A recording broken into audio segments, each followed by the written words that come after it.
আমার চেয়ার একটা হাত দিতে বলবে, বলবে ওই বিজেমূলটা তো, ওই বিজেমূলটার কথা বলছে, ওরা ওদের দল করবে তো।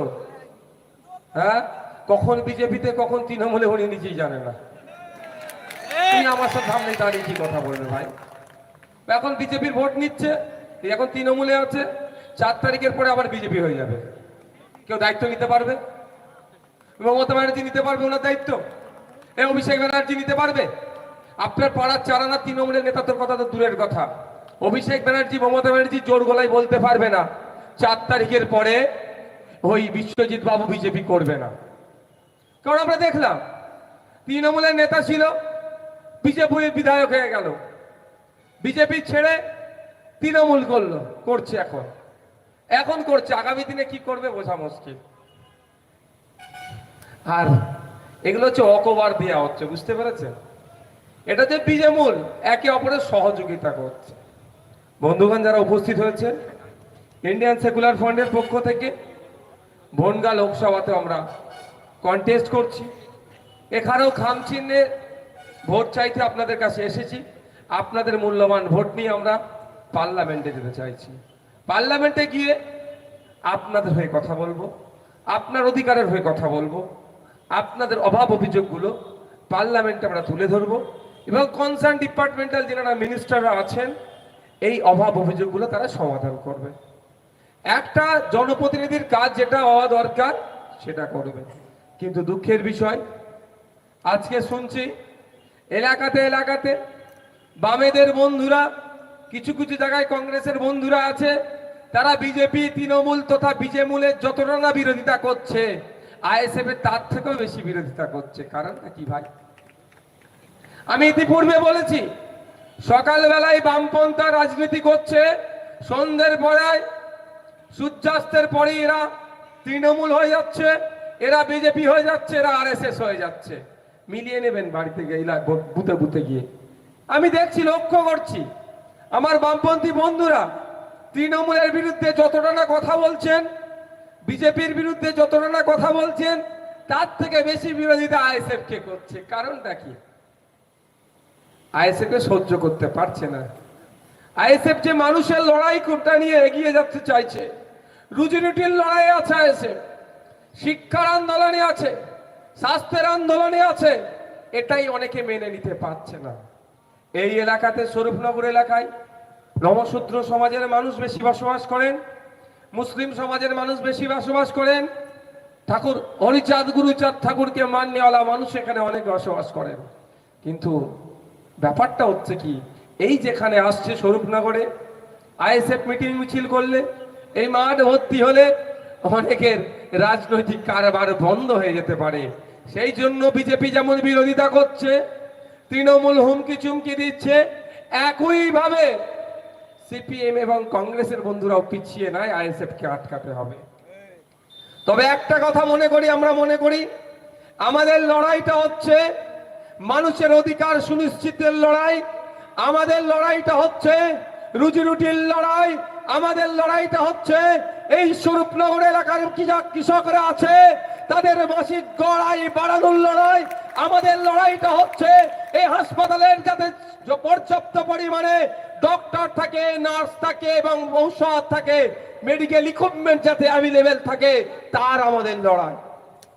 আমাদের লড়াই কারো লাভ করিয়ে দেওয়ার জন্য নয়, কোন রাজনৈতিক দলের ক্ষতি হোক তার লড়াই আমরা আসিনি। আমাদের লড়াই, আমি কৃষক, আমি দিনের শেষে অর্থাৎ মাস গেলে আমি কত টাকা ইনকাম করছি, সেটা কতটা বাড়ছে কতটা কমছে সেটা সুনিশ্চিত করার লড়াই আমাদের, ইনকাম বাড়ানোর লড়াই আমাদের। সেই জন্যই আমাদেরকে বিভিন্নভাবে দেখে দেওয়ার চেষ্টা হচ্ছে।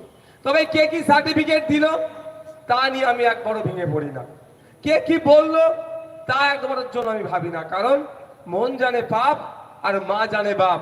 আমাকে কে জন্ম দিয়েছে, আমার সার্টিফিকেট যাই থাকুক না কেন, আপনাকে কে জন্ম দিয়েছে, যাই সার্টিফিকেটে পিতার নাম থাক না কেন, আপনার বাবাই ভালো করে মাই ভালো করে বলতে পারবে আপনার জন্মদাতা বাবা কে। আর আপনি অন্যায় করছেন কি নাই করছেন, আপনার এটা কে বলবে? মন বলে দেবে। দুনিয়া কি সার্টিফিকেট দিল দেখার দরকার নয়। কদিন আগে দেখছিলাম, বাবু তোমরা বসো, নালে নিচে গেছে ওখানে বসো, এখানে বসার জায়গা আছে বসো, নাহলে একদম ওখানে চলে যাও, এখানে গল্প করার জায়গা নয়।